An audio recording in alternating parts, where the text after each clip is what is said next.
Um, but during COVID, especially before the vaccines were available, everybody was looking for ways to get outside and recreate and be away from other people. And we're very lucky here in Baltimore to have Gunpowder River, which is a half hour away from me. And along most of it is a trail called the NCR Trail for biking, hiking. And so that became kind of my outlet. And the more I did that, the more I started looking into the history in the area. And there's quite a lot. And there's a school called Oldfields, which I think may be the oldest continuously operating boarding school in the country. I'm not sure, but it was started in 1867, and it's about 3/4 of a mile from the trail. And I just decided to see what it was like, and it's a gorgeous campus. And I did some research on that, and then little by little, I started to get the idea that maybe there's something to write about this area. And I thought the short story idea would be the best thing. So that's that was the genesis of this. And I wrote the 7 short stories that became the collection, uh, The Monster of the Gunpowder River and Other Fabrications. I began that in 2020. I finished the first draft of the whole thing in 2021 and submitted it to Apprentice House Press. That's the press associated with Loyola College of Maryland. They accepted it, and then it was printed. It was published on April 5th of last year. The Apprentice House Press is a student-run press with faculty supervision, and they provide you with one edit by a student. But keep in mind, this is an undergraduate student who basically is taking a class, and he doesn't really have any formal editing experience except what he's learning in the class. So they do advise you to get third-party edits as well. So that edit was done, and then I reached out to an editor through Readsy, which is a big British um, uh, organization that provides support services for writers, and I got an editor there. But even after that, I probably self-edited a half a dozen times.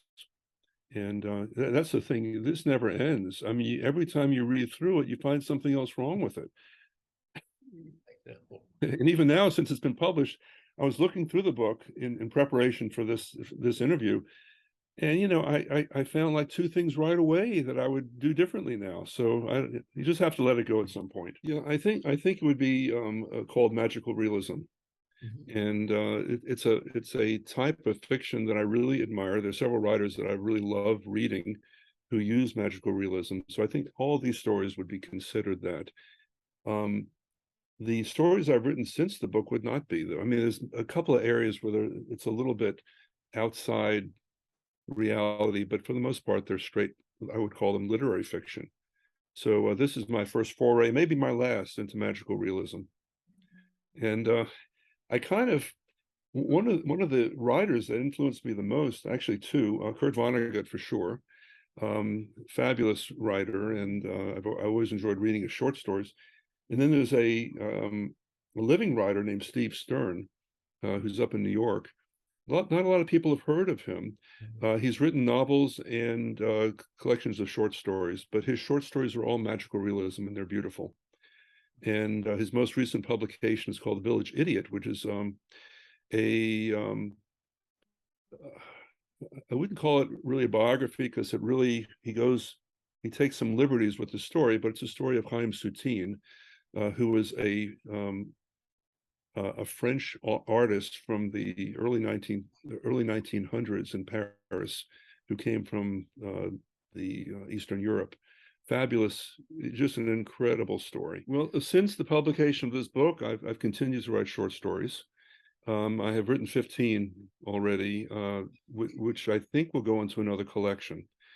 And like I said, these are more like literary fiction, and I think they're decent quality. As I've written more and more, I think my writing has improved. I have several friends that critique my work, and they do a very good job. I haven't had any formal editing done on these yet, but I certainly will. But I think the quality is better than last year's quality. So those are the short stories. I have two novels that I started years ago that I'd like to take out of the drawer. Now that I know a little bit more about writing and publishing, I think now is the time to do it. Um, and I still have several plays that I want to write, several full-length plays that are actually they've been written but need to be redone, and then I need to find some way to get them staged. So a lot of stuff on the writing front. Um, I wish I were known, because it's really it's a struggle to get things published and get them put on stage. But to tell you the truth, if nothing ever happened in those regards, I'd be perfectly happy. I really